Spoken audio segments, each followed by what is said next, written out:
private, it would be a private drive. This would not Correct. actually be a road. Correct. I think Brandon wants to.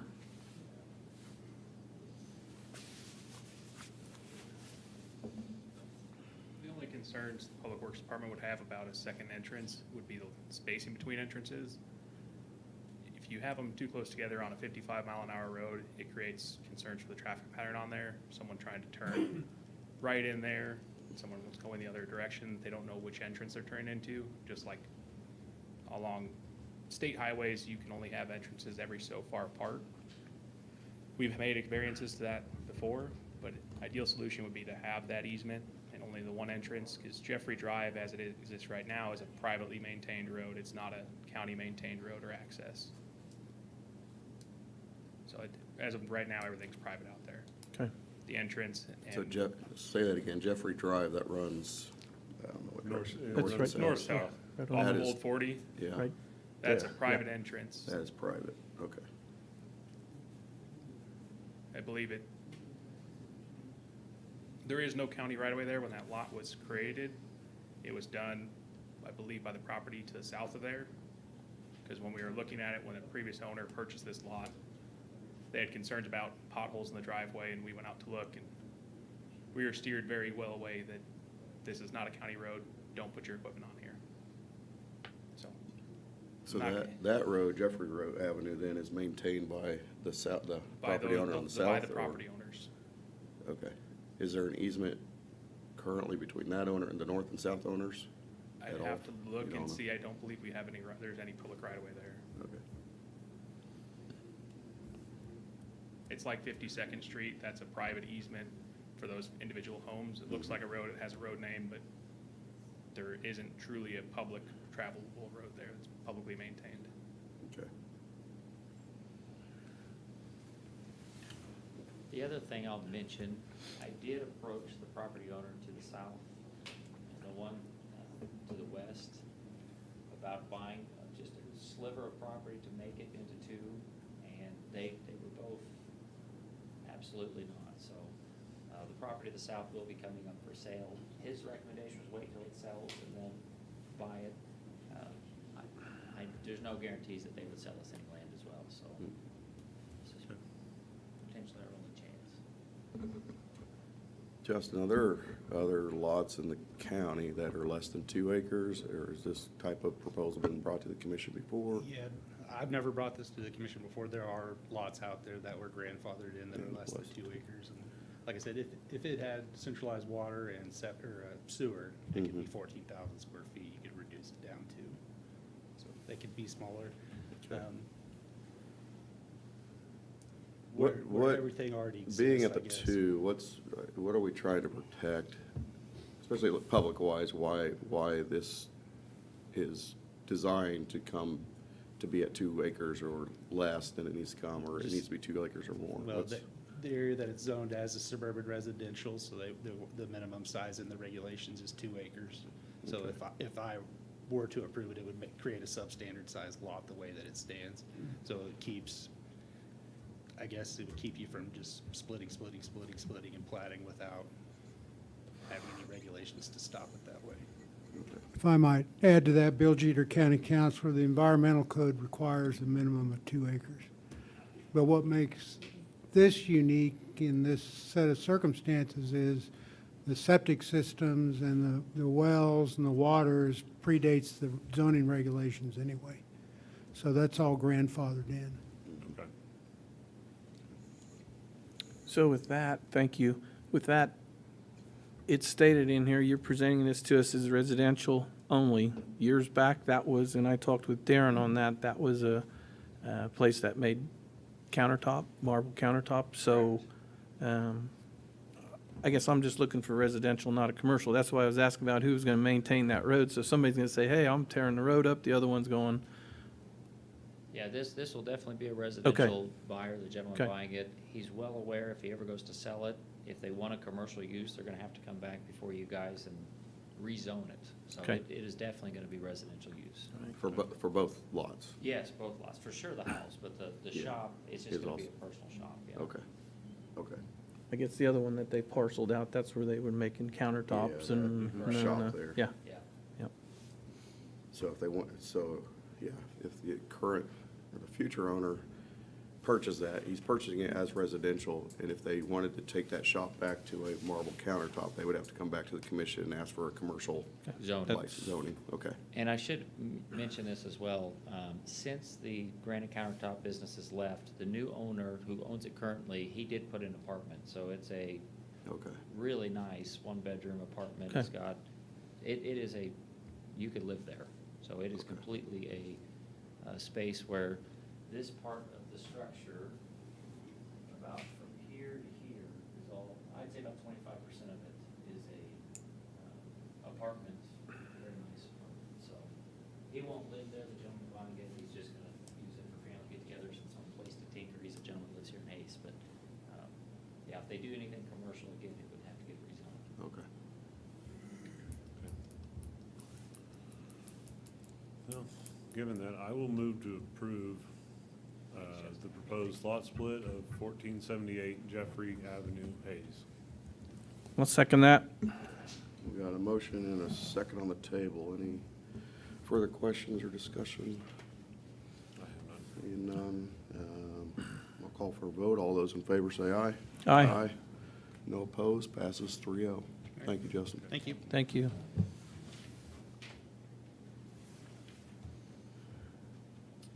Okay. Eugene, are you able to come to the podium, or you want to, okay.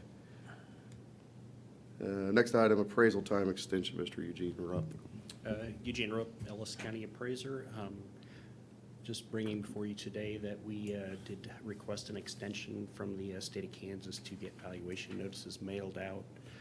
The change is from March 1st to March 17th. We did lose a couple employees right at the beginning of the year. We've since replaced them, but, you know, it takes a while to get them trained up. And then I've also, as you can see from the stick, I've had some mobility issues that have also kind of affected my ability to get the work done. So we are currently pushing through, and at this point in time, I'm very hopeful we will meet that March 17th extension deadline.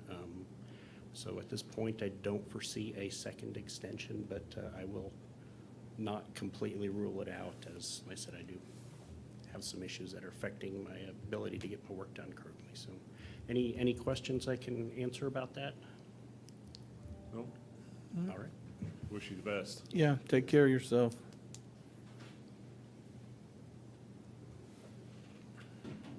Motion on that, okay. 48th Street and Vineyard Road asphalt projects, Mr. Brendan McKay. Morning again, Commissioners. Morning. Brendan McKay, Ellis County Public Works Director. So before you, two proposals to do two projects we discussed previously, and it was at previous meeting, last meeting in February, discuss pricing, and then Darren has since met with the city to get their contribution levels. So these two projects, we had 1.15 million set aside for doing county work to both projects. With that said, we exceeded our improvements that we had planned for, but with the city's contribution, it brings the level down to just over 900,000. So we have enough funds to set aside for both projects to make good improvements to both stretches of roadway. What isn't shown in here is the cost that we talked about last meeting, the culverts, the road right-of-way and creating of the ditches, and the prime seal coat. Those costs would come out of our capital fund, this Fund 78. So the prime oil will come out of there and the culverts come out of there. The aggregate, the materials we'll need to use on the road surface is not gonna reach the level we would be able to need in order to put those funds out of 78, so those will come out of operating costs. And so for both projects, 48th Street is a 4-inch mill with two 2-inch lifts on it. And then Vineyard and Commerce, or Vineyard and 270th, 41st and 270th, got a bunch of different names depending on which map you look at. That is a 4-inch asphalt mat over the top of the roadway, and the county will be reshaping that here early March, or later March, early April. Whether we move forward with this or not, we're gonna spend the time to get drainage structures improved on that and make it a better road for everyone. Is there any questions on those?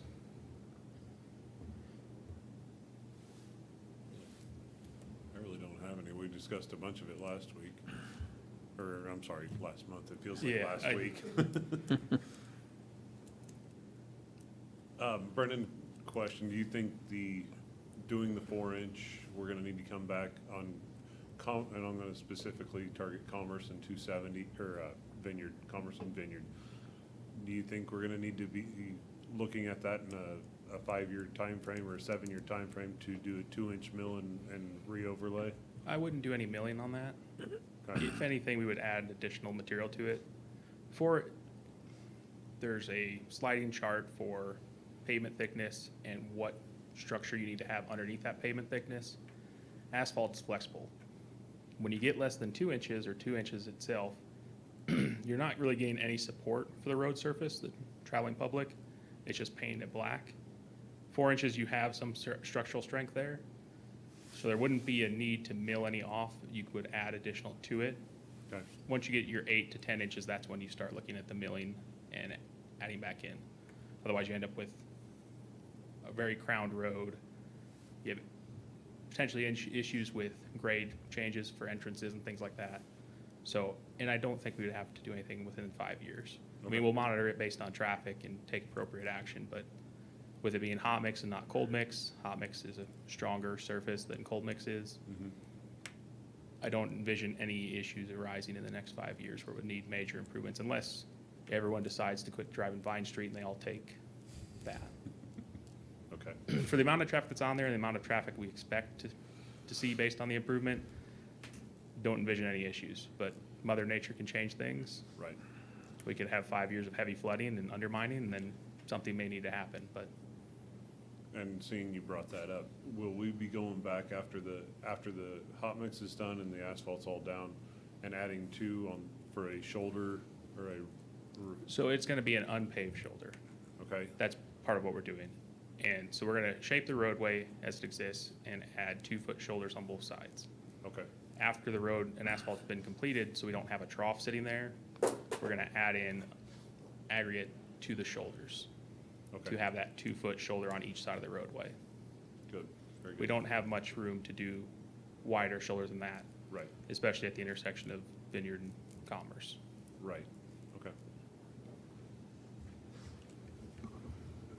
Yeah, I think the fact that he was asking for, 5 or 7 year and you hit it on the head, depends on how much traffic. Correct. It's already traffic. For Hot It's Mix very Road, you heavy. generally don't have major maintenance within the first 5 or 7 years. You have maintenance, crack sealing, crack filling, but you don't generally have a whole new lift of material on there. I guess we're just kind of looking at It's gonna budgeting be purpose. Yeah, it'll be put in our asphalt program. Yeah. So maybe in 7 years, we do a chip seal on it or a scrub seal, depending upon how the surface is reacting. Or if we are starting to see deterioration, that's when we would add another lift of asphalt to it. Okay. My comments, we've discussed it a lot, so I have a lot of questions on it, of course.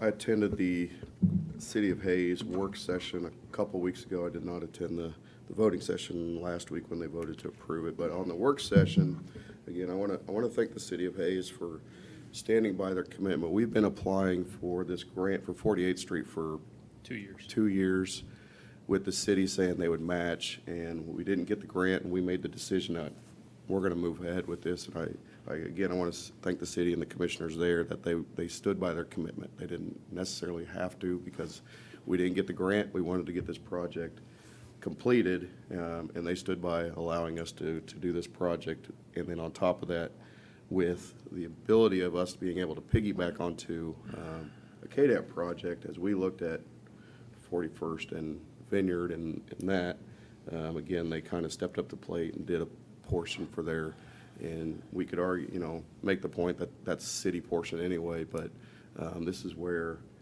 our communication between our 2 governing bodies has come together to make a project complete for the community, not deciding this is ours and this is ours and not make a communication. So again, thank you to the commissioners and the City of Hayes for stepping up and continuing to support us for this road project.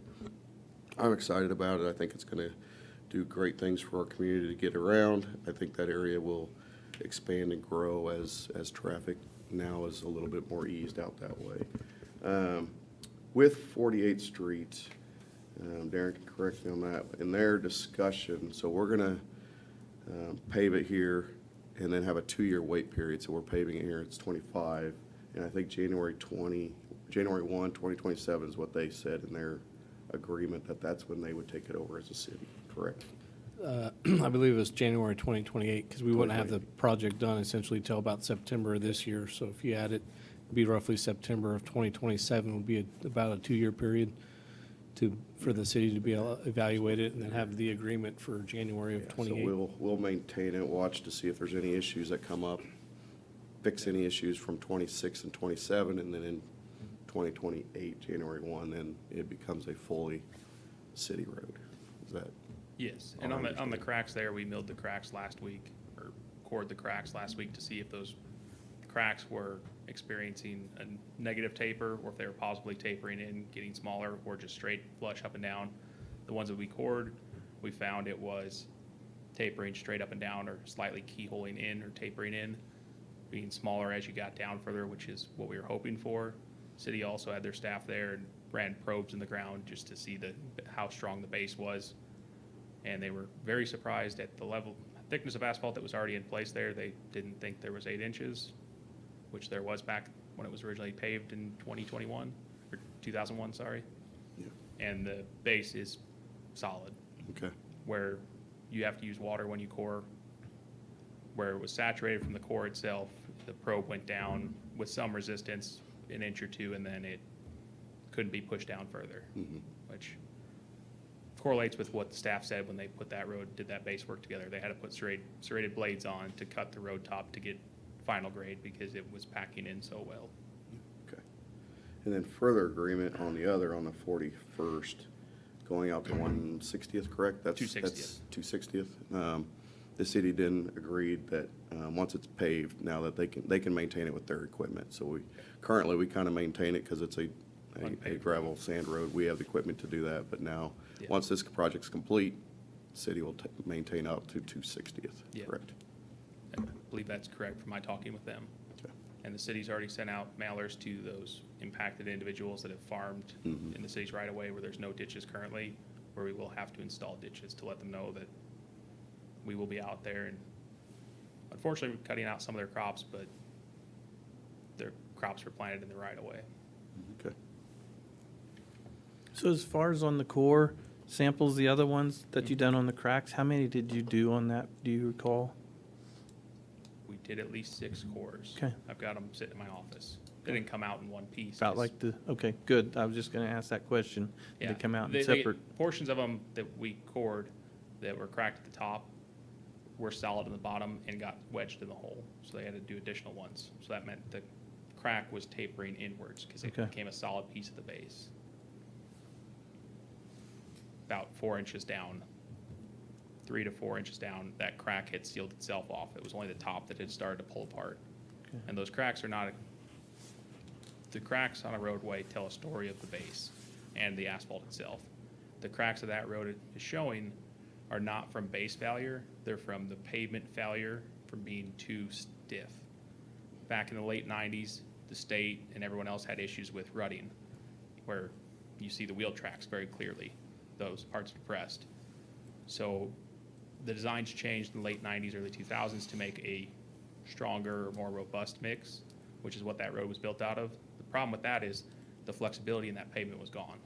So basically, as the temperature changes and fluctuated, that asphalt couldn't stretch and shrink, so it pulled itself apart. That's why those cracks are the way they are. If it was a base failure, you'd see, they call it alligator cracks or map cracks, because it looks like a bunch of little countries and states all cut up. That's when is a precursor to base failure and pavement failure. So this is just the asphalt itself not stretching with the temperature changes and the loads carried. Okay, and I know it's a little early in the game, but once we get this done, is it gonna fall into our striping, or are we gonna have to have somebody come back? I know Bettis We'll was get it going to. striped. Okay. They're gonna put temporary stripes on it, but we will add bulk striping on both of these. And I was also at that work session, and Bettis is also gonna do some work for the city of Hayes, so, right here, and that worked out good for them. Yeah, and so the millings for this project, I know that was a question that was brought up in the last meeting. Bettis is retaining the millings. If they do the city's work and this project first, they'll need that for their mixes on the interstate or on 183. They said they may have an excess at the end of that project they'd be willing to sell, but with their bid, it was with them retaining the salvage of the millions. Okay. Okay. And we are going to be filling in the shoulders. We've been working with the city to, our side discharge that was a homemade one broke on Old 40 Highway when we were shouldering that this past year, and we haven't had time to repair it. It's an old sand spreader that has been repurposed to a side discharge for the truck. Okay. City of Hayes has purchased one off Purple Wave. We found one for them and sent it to them. I believe they are trying to set theirs up, and they're working with our welder to make it so that way it can work on our trucks and their trucks. So we can work jointly on these projects. Good. Yep, there it is again, working together, and I do appreciate the city, a long time coming for this. There's a lot of and- communication down at our level. Yeah. And we help each other out. I know that. I know a lot of the city workers, so yeah, they've been talking, yeah. Yep. Very good, so. I guess I'll move to approve PO 7906 and 7907 to Bettis Asphalt for road improvements on 48th Street, Vineyard Avenue, and Commerce Parkway, or 270th. I'll second that. Okay, we got a motion for second on the table. Any further discussion or questions for Brendan? Looking forward to it. All those in favor say aye. Aye. No opposed, passes 3-0.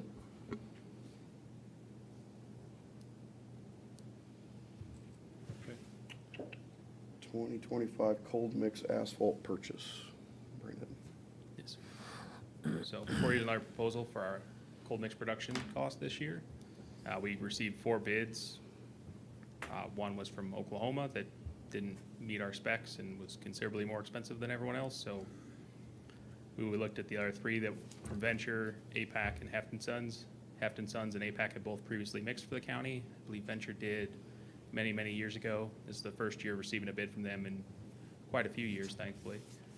But with that said, with the material deductions, if we bring the material and supply the material, our best option is to go with APAC, mixing in their contractor's yard there, right off 9th Street in Canterbury.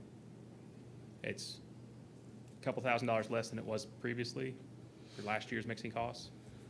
So cost came down some for just the mixing purposes.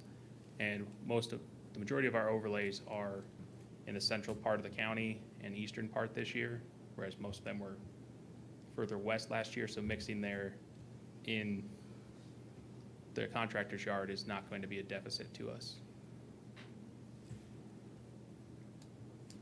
We had it bid out to still mix at the old site in the Ellis yard because we didn't know if we would have an area fully cleared out and prepared for a cold mix plant to be set up at our new yard. We have one and we can set it up, but we have some material over there in Ellis. So that's why it was left as mixing in Ellis or a contractor's yard. So are we gonna need to haul materials in, or are they supplying? We are hauling the materials in. Okay. So we're going to haul materials into their yard, and then they're gonna mix, and then we're gonna have to turn and haul back out. Correct. It's how we've done it previously when they've won the bid. Okay.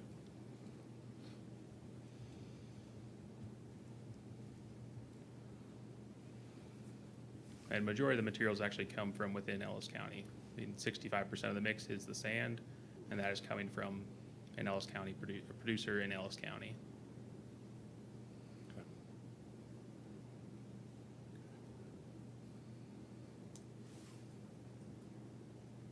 And how many times, I mean, I think they said in here, they had a quote that they could do. They could supply screens for 8,000 tons if we didn't supply the screens ourselves. Okay, and so how many tons are we going to do? 10,000? 10,000 tons. Got it. So they had enough mix. The screenings are 20% of the design. So they don't have 8,000 tons of screens on the ground. They have, it'd be 8,000. Yeah, 2,000 tons. They have 2,000 tons on the ground, and that's all they have because Quartzsite shut down as of October of last year. Okay, But we're going to supply all the aggregates for this. okay.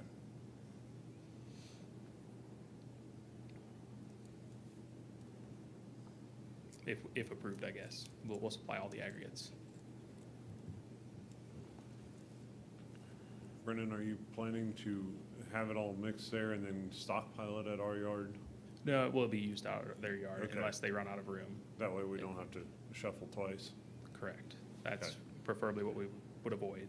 Okay, And that's how they've worked with us in the past, was we would pull as they were mixing to lay out on these roads.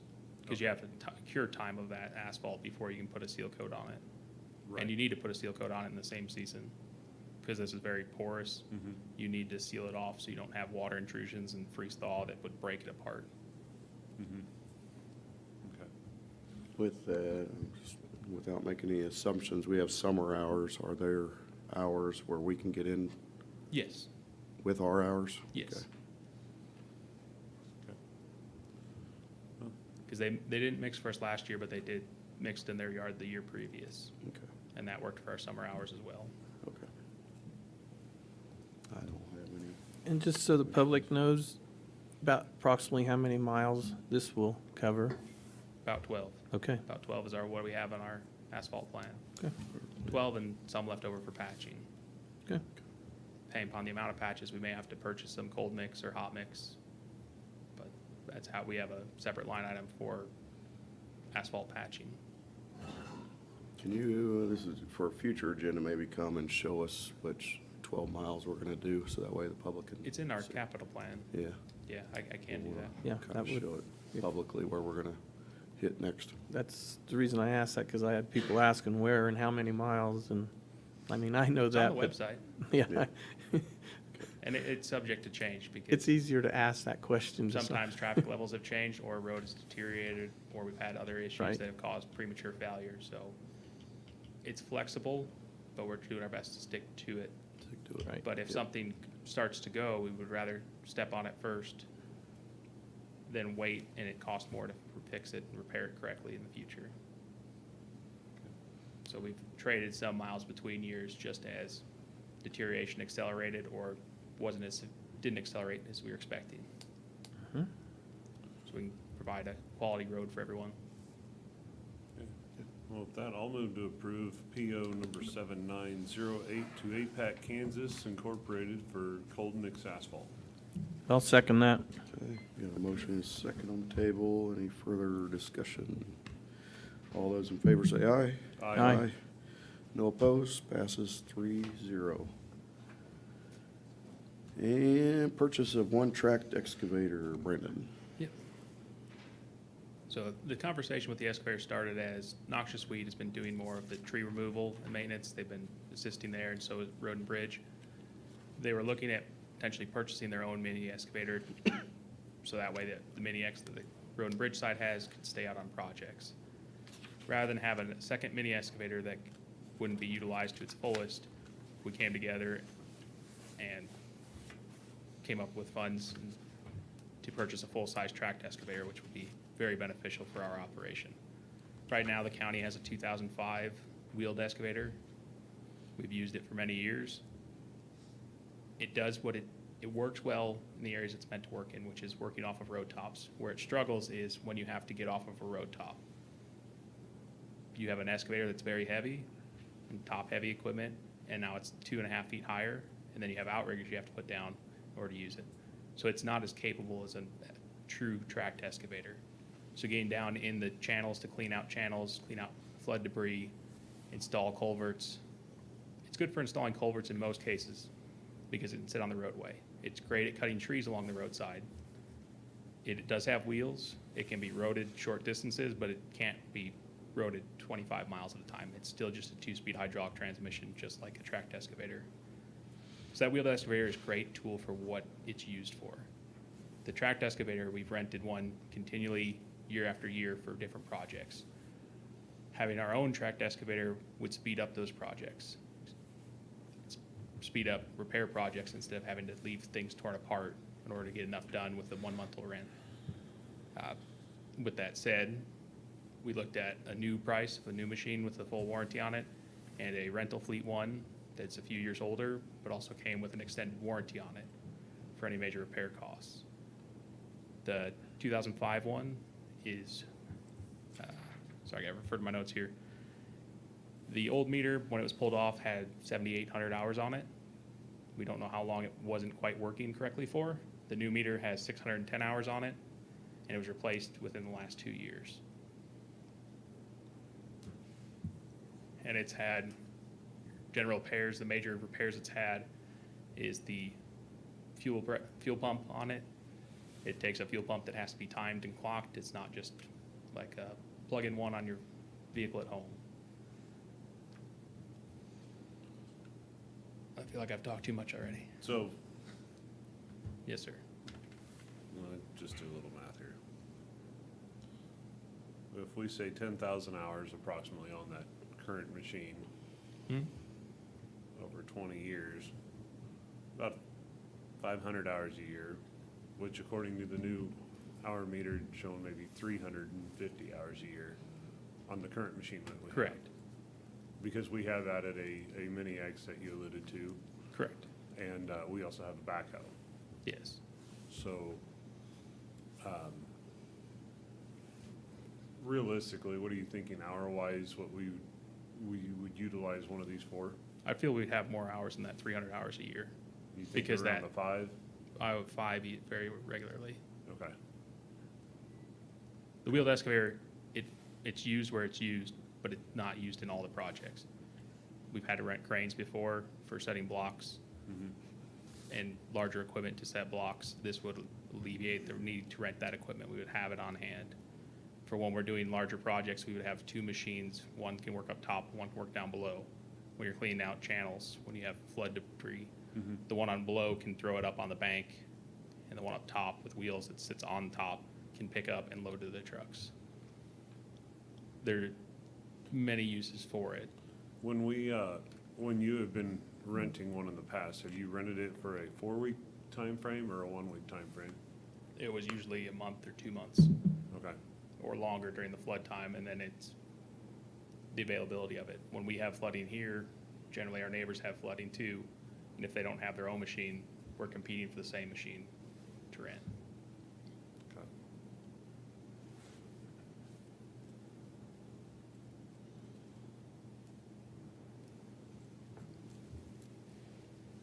Did you look at, in this 2021, did you look at anything older? We did, yes. Okay. Didn't submit those. When you get to a certain point on them, there's bigger components that can go out. Fuel pumps, motors themselves, transmission system, the circle gears. I mean, 10,000 hours is the most before you start getting into those major repairs. Best case scenario. The thought was to get something with a warranty so that way we don't have those large expenses in the 2-3 years down the road. It's a lot of money to pay for paper.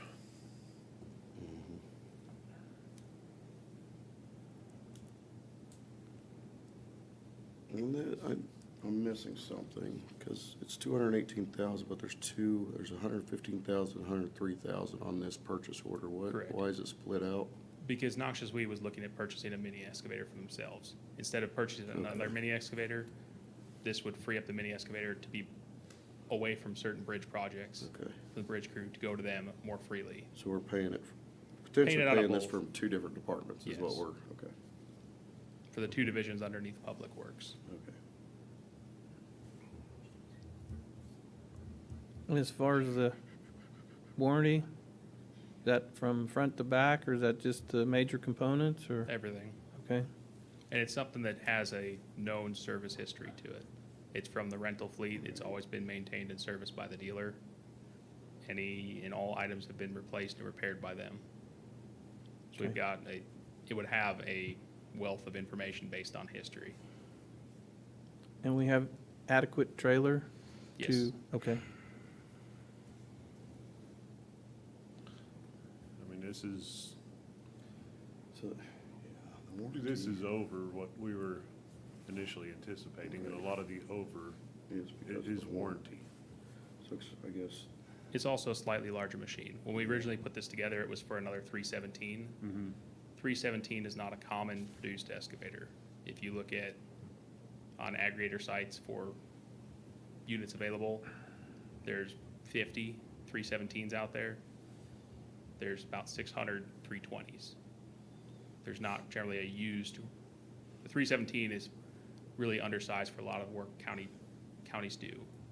Lyon County, they have two 52-ton excavators. This is a 52,000 pound machine. This is just under 50,000 pounds. It's, I think, 46,000 fully equipped. So 320 is the most commonly produced and utilized excavator. 324 is the next step up from there, which a lot of counties have moved towards. I mean, everything's gonna be, I guess, from my opinion, guys, we're gonna start seeing some tightening and slowing of a lot of different things. And going above and beyond kind of what we initially set out. I'd be more in favor of, for $500 a year, or 500 hours of use a year. I'm a little hesitant. So this one, again, 5-year, 4,000 hours. That's 4,000 on top of what it's already at. Correct. This is not, How many hours are on the machine that you're looking at? I believe it's under 1,500. I don't have that sheet in front of me.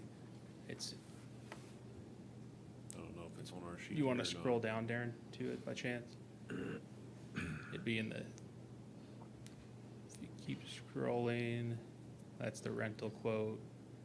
Is it rental? It might be the first one in line then. 1,331.7 hours. Okay.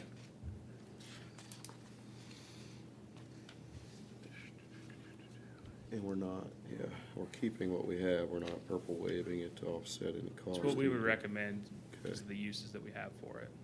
There, yeah. Because we have a tree shear. And granted, we could use the tracked one on the unpaved roads and on hard surfaced roads, but trees also grow along our paved roads. That's where the willow one broke down a few years back with the fuel pump issue. What would, so after 5 years on the warranty, what, if it's not in our fleet maintenance program, I guess what's our plan then after 5 years? Would we look to replace it or? We'd have to look at how the oil history is showing on it, see if we have any Uh-huh. wear indicators showing potential failure in the future. The intent would be not to replace it in 5 years, would be to keep it around until it started getting to the point where it was gonna need major repairs and then trade it off for a different unit.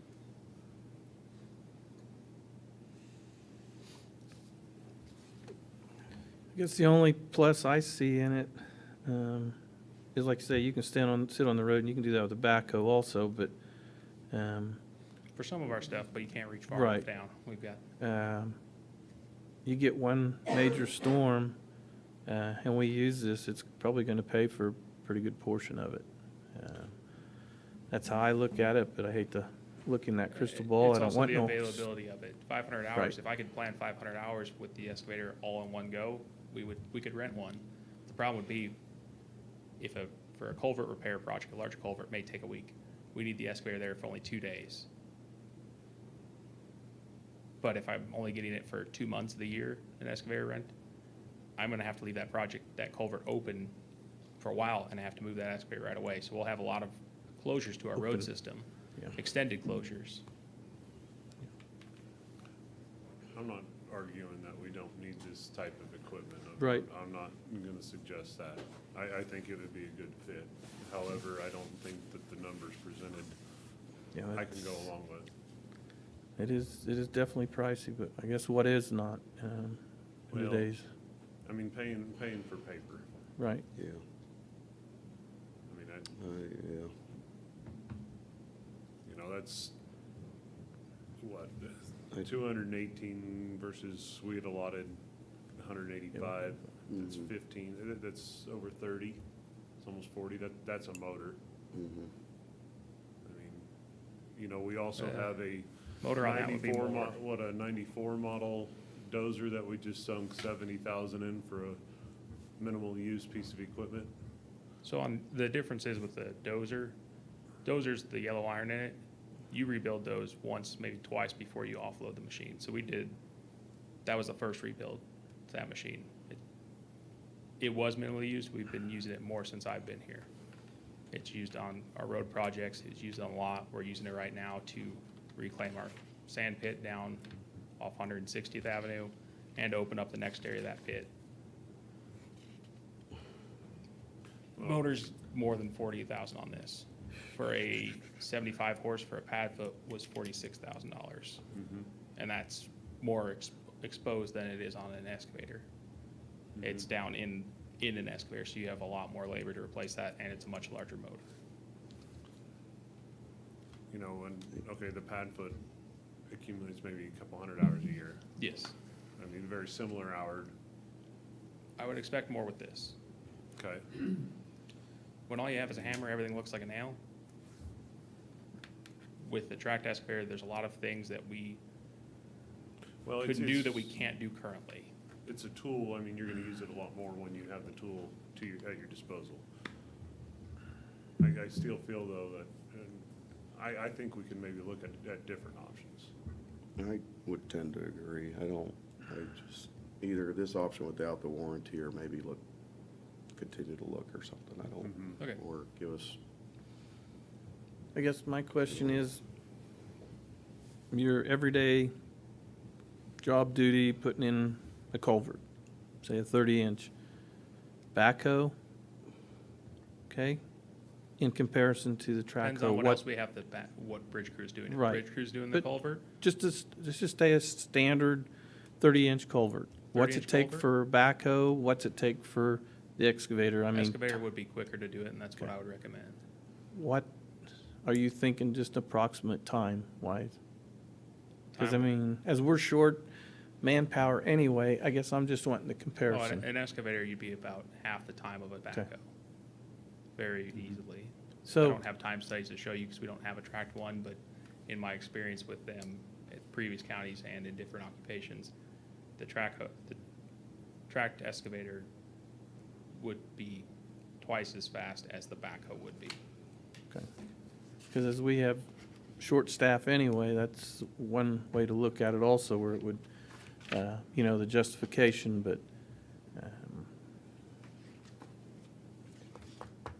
and I guess how many places do you have in the plans for using this? I mean, and anything can happen any Oh, time, lots of but, them. I've got a culvert replaced. By culvert, I mean it is 18 feet wide, the channel. So it's not a bridge. It looks like a bridge, smells like a bridge. I've got one on golf course that's on our docket to do this year. We just had a failure on Fairground Road it was just under 20 feet. We had 5 of the wooden stringers on the bridge, so the long poles that run lengthwise with the bridge. 5 were basically gone, and there was another 2 that had severe cracking in them that we had to replace, that we needed an excavator for. We were able to get away with our wheeled one on that, but we couldn't clean out as well underneath. Because the equipment can't get down there safely or get back out. and as much stuff as we buy from CAT, is it, and I'm just gonna throw it out, my opinion, is there a thing of rental with that funding going to purchase? Is that something to ask? I don't think they would be able to do Okay. that because they're 2 different. Okay. I'm just gonna ask. I Divisions, mean, yeah. all they can do is say no, so. I could reach out to them and ask them if a rental, Would apply to the purchase. Okay. well, this is dated February 24th. It has a 30-day without having to requote, so Okay. I think we can, Like I said, I'm not opposed to purchasing this type of equipment, we planned for it. Mhm. I'm gonna be honest, I'm not gonna overpay or overspend our budget line to do so. I think there's other options. okay. And our tree shear will fit on that? Okay. all the attachments would be comparable. I tend to agree. I think we need the equipment, but I'm not thrilled about this Yeah. at this point, so, I mean, I hate to say it, but I watch a lot of our contractors in the area, they utilize much older equipment, many more hours, with no warranty. And yes, they're doing it on a private side, they're doing it for profit, I understand that. But if they can make that equipment run, we should be able to make it run as well. So. I don't disagree. The difference would be if their equipment breaks down, they just don't bid a job. If our equipment breaks down, we don't open a road for someone. Well, We don't provide access. there's, Yeah. that's an extreme, that's not always the case. No. So, but I feel we can be more friendly with the route we decide to take on this. Yeah. I think there's options. I think there's some times we're gonna have to start watching our budget as closely as we can. I So agree, and I think we. This might be one of those things, so. Mhm. And I guess, is there something out there that's older with a few more hours on it that, Yeah, But we're I can probably reach not out- gonna- I can reach out to them to see Okay. without the warranty, what it would be. yeah, that's what I was just What gonna other say. options that are out there, and come back on the 18th. Yeah, let's explore some Yeah. options and Yeah. table this or, and get further information and options and kind of re-explore. We got 30 days on this current quote and everything, so let's take our time on it. All right. Okay. Appreciate it. Thank you, Brendan. Yep, thank Thanks, you. Brandon. Is there any type of just thoughts of limits of what you would like him to look at instead of just kind of shooting for the dark? This is a 2021 machine with 1,300 hours. Are you go back to no older than a 2015 with, 3,000 hours type deals? That way we at least have some guidelines to meet what you're.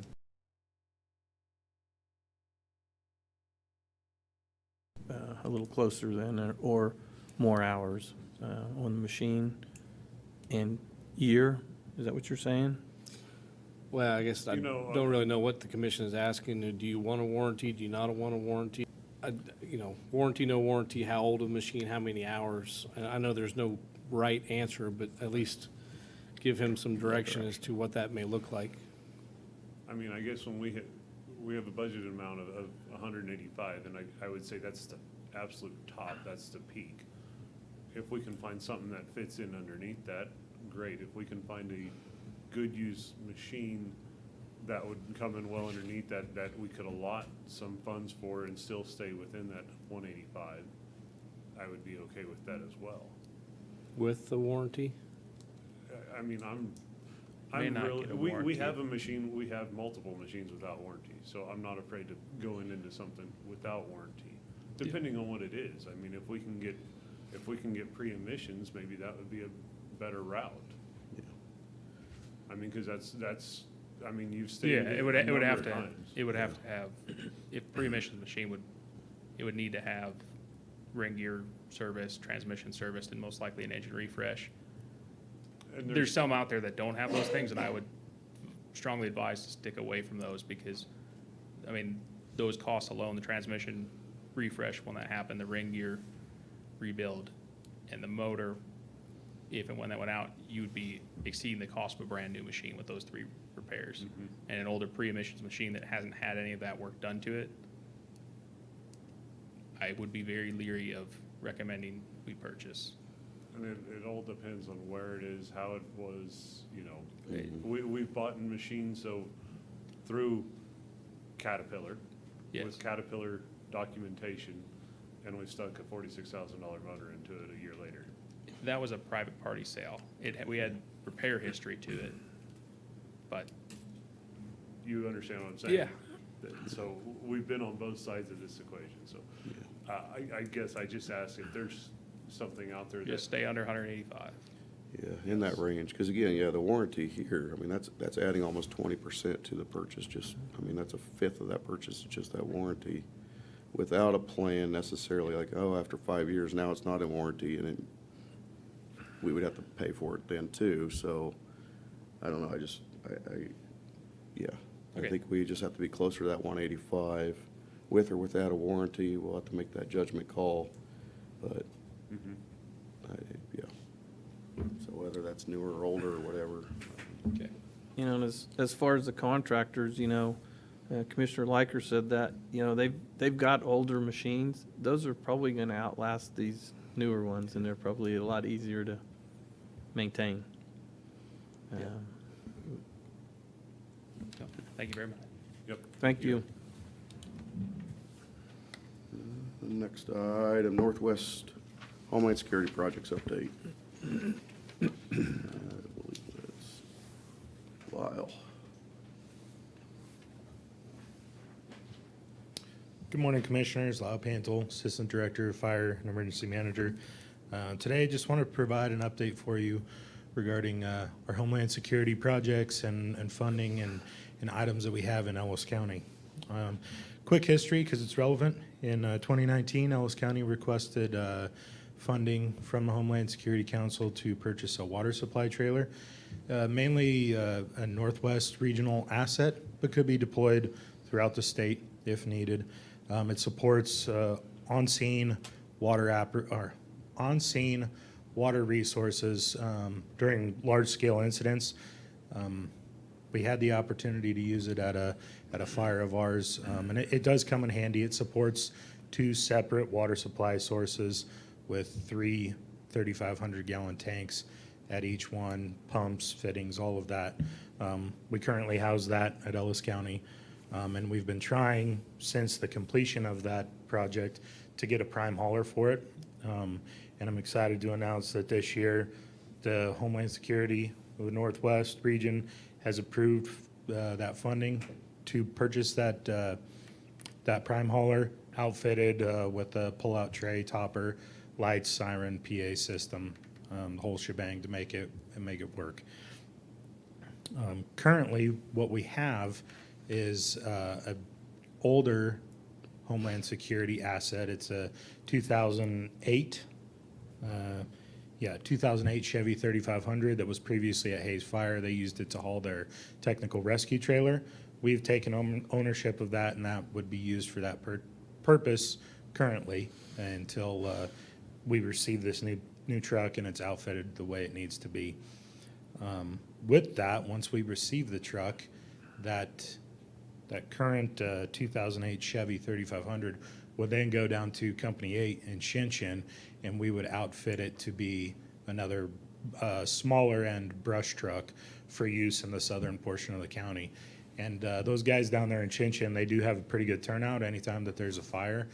So having another vehicle for them to use and run through the hills versus putting our bigger engines out in the rough terrain would be beneficial for us. We also have a UTV that Commissioner Younger and Administrator Myers went and picked up from the Kansas Forestry Service. In regard to that UTV, we could use that on smaller fires. And we currently have a UTV, again, from funding with the Homeland Security Council that's housed in Ellis County. Again, another Northwest regional asset. It gets used by organizations within Ellis County already, the fair, FHSU, for any events that they hold. It's a good people transporter. It's a good vehicle for security to use and get around at events where a traditional vehicle is too big, but foot traffic is too slow. So we need something in the middle. The Homeland Security Council has approved the placement of a new UTV in Ellis County, and the old one has been approved to go up to Rooks County, who is also requesting a UTV. They said that they would be happy to take that one if the council would approve the placement up there, which they did. So this new UTV, it's a Polaris Ranger North Star XP 1000 crew. It will be equipped with lights, PA, an 800 radio with the state template on it, a spotlight, and the biggest benefit will be a skid unit of each fire and EMS. And I know, and I've spoken with Danita on this, she has applied for a grant to try and get a UTV to replace their aging one, which I believe is close to 20 years old. She's going to be able to use this. We utilize a calendar for our current UTV. So if someone calls and says, I want to use it for our fair in Trigo County, let me check the calendar. Okay, no one's using it, I'll add it in. You guys can use it. That way we don't do any double booking. I would just repurpose that calendar so that EMS could use it for their events. They'd have a brand-new UTV, which would really suit their needs well. It has the skid unit, which will meet all of their requirements. It's actually one of the ones that Danita was looking at purchasing. It also comes with, like I said, the fire skid unit. With the one that we have from the Forestry Service, it really comes down to how much are we gonna use it, and I foresee the EMS skid unit being used a lot more, but it does have the capability of using during the fire season if need be. Funding for that project in regards to Utility 51, that'll be going down to Shinshin and become, we'll call it Mini 80 at this time. We haven't requested any bids for the items in there, but we're gonna use our 25, 26 budgets to take care of those purchases when the time arises. I'll stand for any questions.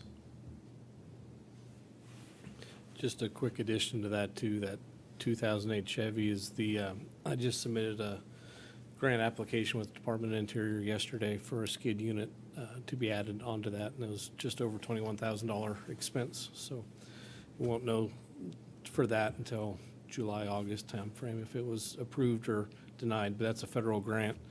So I'm not too confident that we'll get it, but at least gonna try for it. So will we keep the mini,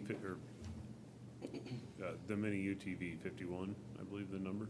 The new UTV? Yeah, so are we keeping the one that was picked up from Forestry? Yes, yeah. Okay. We'll keep that. We'll keep it on a trailer, always ready to roll out in the event that we need it. This new UTV from the Homeland Security Council will come with a trailer of its own for Okay. hauling purposes wherever it needs to go. Okay. And then it's a John Deere Gator four-seater. That's the one, it's probably 10, 15 years old. It'll go to Rooks County. And then the 20-year-old John Deere Gator that EMS bought a long time ago that they currently use at football and cross-country meets and all that, that will, instead of selling it on Purple Wave, we'll take it up. Public Works has requested that they can take it up there and use for their yard to drive around for access up there, and then there wouldn't be anything that we would sell. Okay. I guess I just have one question. Either you, Lyle, or Darren can explain to people that are watching how this Homeland security thing works. So they don't, I mean, you can't beat free, so. Yeah, so the Homeland Security funding comes down from the federal government and passes through the state, and the administering agency is Kansas Highway Patrol. There's 7 regions throughout the state, Northwest being one of those regions. We get a portion of what's allocated to the state, and then it is our duty on the regional council to come up with projects for our region to close capability gaps in regards to whatever shortcomings we think there are within the Northwest. There are some priorities that we have to hit regarding that funding. 35% of what we receive has to go towards law enforcement. There's soft targets, cybersecurity, election security. There's a wide range of things, and we try and come up with projects that we think can fill those requirements for the Northwest. Obviously, KC metro area is going to have vastly different requirements or gaps than what we have out here. So we try and use it to our benefit as much as we can, while still adhering to the requirements of that funding. If we have more projects than we have funding for, a vote occurs amongst the Northwest Council, and we approve the projects that fit within that budget, and then projects that are excluded can be tried again for the following year. The one question that Commissioner Younger asked me yesterday, in regards to the items, sometimes you don't necessarily get to pick the item. So for instance, this is a Polaris. The projects are put together, they're approved locally with Northwest Homeland Security Council, which are emergency managers, law enforcement, communications, a wide variety of people that are on that council. They approve the project. It goes to the RCC at the state level to review the projects as well, to ensure they meet those guidelines. And they're ultimately approved to that level, and they're vetted with different agencies as to what the projects are. So a fire department project is vetted by the state fire marshal's office to ensure that that project actually does meet those criteria. Once those items are picked out, or the projects are approved, they then go to, for us, the North Central Planning Commission. They go through all the bidding process. They look at state contracts.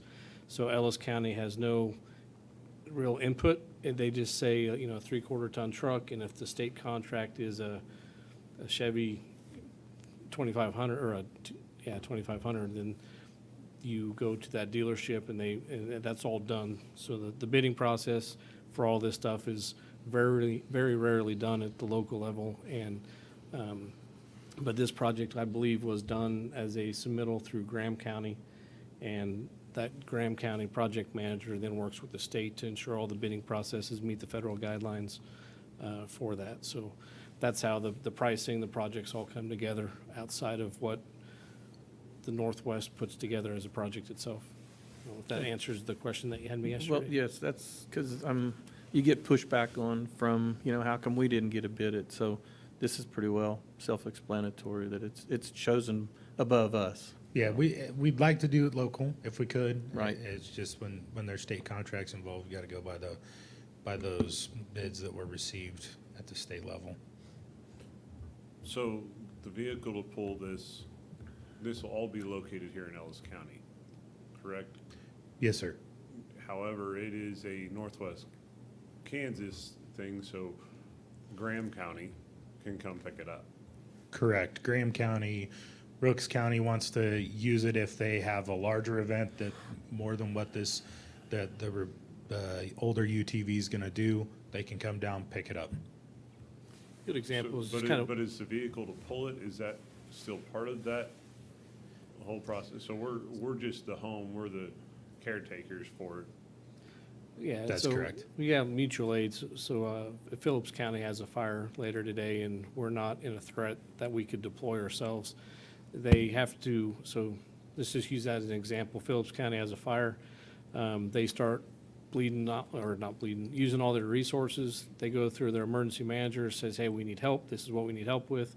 The emergency manager talks to their surrounding counties. The surrounding counties send them what they have. If that still doesn't meet their needs for whatever disaster, emergency, fire, whatever it is, it then goes to the state level. The state then looks through a system called CRMCS to see what other deployable assets that are out there. And if they say we need UTVs, UTV would be identified in CRMCS as here as deployable, or the pickup water trailer combo. If that's the resource they request, they then contact us as the Ellis County Fire Department, and then we can approve or deny deploying to assist them, and that could be statewide. And then if they actually meet at different levels, we can get reimbursements from federal dollars or state dollars. We could also do the exact same thing for the sheriff's office, ambulances, all the public works equipment. So I'll just go back to the excavator. If they had a flood up in Phillips County, I don't know if they have a big river up there, but if they need an excavator, they could say, we need 20 excavators for tornado damage maybe. We could deploy our excavator up there and then be eligible for federal grant reimbursements for it. So it's not just fire, it's EMS, medical, public works, sheriff's officers, all that kind of stuff that can be listed in there. That's how that state program works for deployable assets. Okay, thank you. And So- we could either take the trailer and the UTV, deploy it and leave it so they could use it, or like the water supply, usually when it gets to that, when we're setting up mobile water supply points to be able to set up the plumbing, the connectivity to fill, to refill, et cetera, draft. If we have the assets, our goal is to send several people throughout our department on that truck with that trailer, and then it is a deployable asset with people to help them.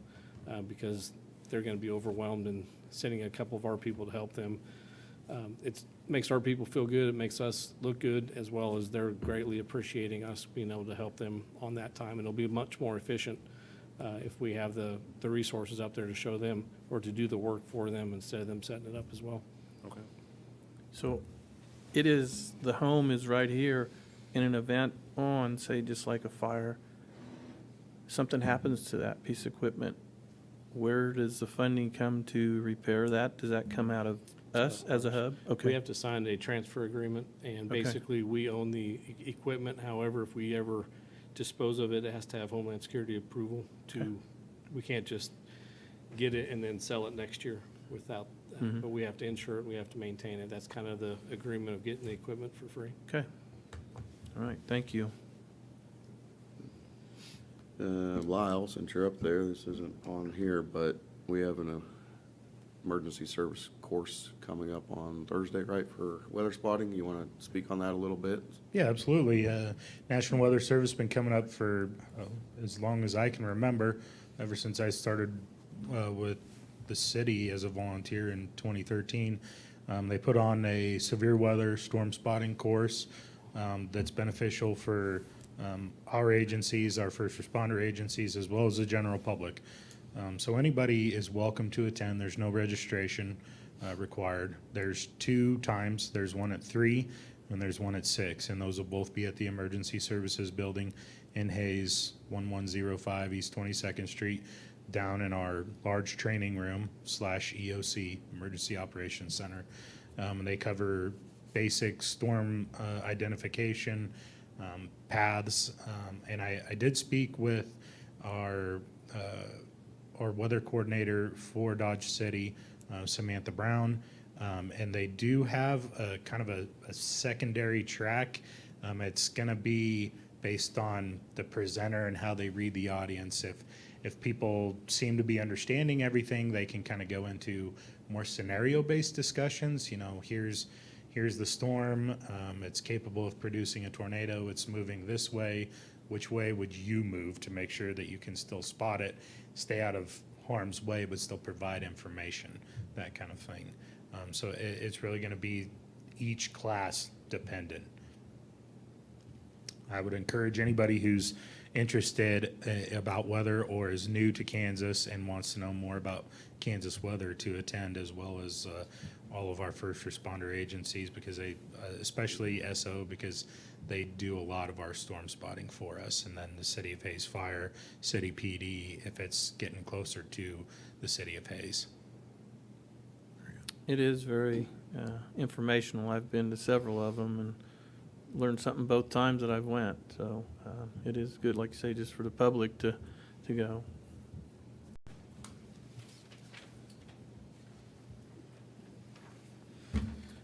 County Administrator report? Just a quick question or note that I put down from a previous discussion. I didn't want to interrupt the commission, but in April, we do have the road tour. Would it be of benefit when Mr. Sproul came up for his area at Victoria Road and 280th, would that be a location to add on to the road tour agenda? Yeah. That's all I have.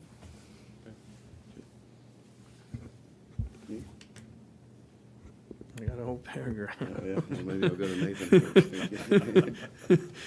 first. I did, like I say, we went to the workshop with City of Hayes, and again, thank them for being, understanding and,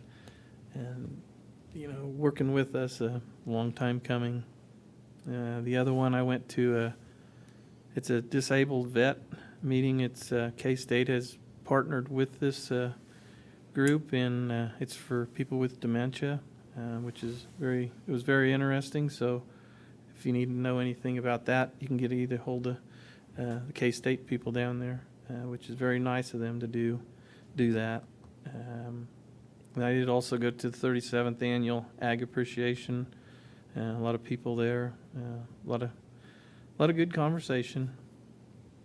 And I also met with Brandon on Vineyard and 270th on that intersection. I talked with him on that, so maybe on the road tour we can hit that one also. If it's not on the list, I'd like to see it there. So And then Darren and I met with the assistant fire chief from the, I'm going to say Gorham/Russell. They do have a big tender now that if we get into something that they will help. And I'd like to have Darren just explain a little bit about what that meeting was about. It was with the radio and the communications with Ellis County, Russell, that type of deal. So if you wouldn't mind, just a little short. Sure. I think the main communication, and the sheriff left too, he could probably talk to it as just as much for the law enforcement side. But as the commission knows, the guidelines and standards for interoperability with radio communications has changed over the years to be more safety-based and privatized. We encrypt the channels to protect healthcare information and personal information that cannot be visited over the radio. The commission approved the Ellis County going and switching all of our radios to the 256 AES encryption last year. Part of that was a grant that we received from the governor's office, and the original grant was $100,000 to cover about a $240,000 project. As we worked through the project and the state had more money, that grant ended up going up to $192,000, so paid for over 75% of the entire project. But adding encryption to the channels isn't something new. We did have channels previous. It was just we'd have to switch channels, which always created communications problems because you'd have to switch channels and be on the right channel at the right time to hear the right information, and switch back and hopefully you didn't miss something else. So now all channels are encrypted. However, what that does is it creates communications issues for other departments, whether it's fire, law enforcement, or EMS with other agencies, other counties, even governmental agencies like KHP. Fortunately for like KHP, they have lots of funding. Oh, they probably wouldn't agree with that, but they have more funding that they could program their radios more frequently. Another issue is around Ellis counties. Not all counties are. I don't want to make this sound bad, but there's not as much support maybe from the commission level or some of the departments for those radios, for those departments to switch over to the 800 system that's owned by KDOT. So that creates a communication issue because they don't actually even have radios that we can talk to with them with. And then if they do have the radios, they have the older radios that aren't AES encrypted and are not compatible because they are obsolete and non-repairable anymore. So we have a state radio template, which essentially Lyle alluded to, that will be on that new equipment that we receive. And what those state radio templates are is that for those larger scale incidents where you have multiple jurisdictions in one area that we can switch to have radio communications. Even there is a problem is because the state has updated those templates multiple times, and every time they say this is the last, this is the final, about 3 months later there's a new final. So not all agencies have the new upgraded templates in their radios for us to be able to communicate. But a lot of issues, communications in disasters or in emergency situations are always criticized and critiqued afterwards. They always could be better. We're trying to make that better without trying to eliminate the communications. But the key point to the conversation is the training that those other departments need to understand, learn, go through to be able to learn how to use their radios, and then try to get their departments the new radios so that way they can talk in those large-scale incidents with other agencies. I'm just very appreciative that our commission has been supportive to stick with the standard, and I wouldn't say at the minimal standard, but that's pretty much where we're at is switching over to that AES encryption keeps us to that standard. And it does create issues, but there are ways to work around it with other agencies. We just got to work together.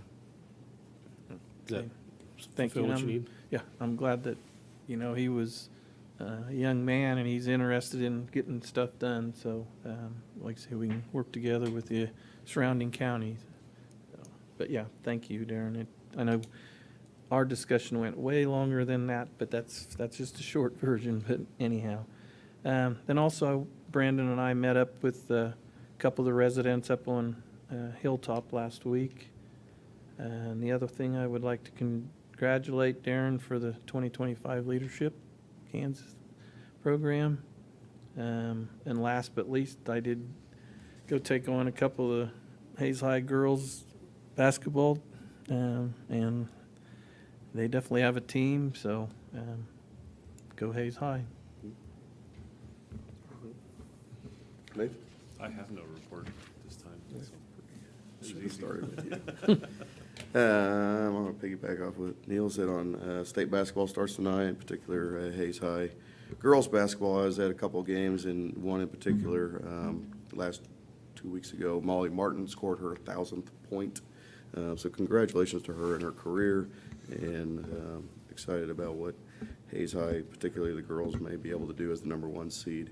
I attended the community center event and greeted the governor last week on the project there going on here in Hayes, and again, a collaboration between many efforts between county, city, some state, Grow Hayes, and all those. So appreciate being able to be part of the tour as it gets developed. Kind of a public service announcement, 11th Street, or on the 11th, the bridge over I-70 on the 183 bypass is going to be demolished. So that starts next week on Tuesday. I'll probably make another public announcement then too, but that'll take about a week. So prepare for detours out that way, west of Hayes. And then along with Neil, you talked to Ty, I did as well. Next week on our agenda, we'll be having probably a pretty long discussion with some of the Ty Wilson and Hilltop and the subdivision and probably some other subdivisions, but this is kind of a public announcement for those that live out in the county in these subdivisions. Please come and be a part of the discussion next week. Be present so you can kind of hear some of what they're presenting to us on potential works in the future and what our commission is looking at. So again, just look for the agenda next week and be in attendance if that's of interest to you and your subdivisions in the county. No executive session. I adjourn at 10:02.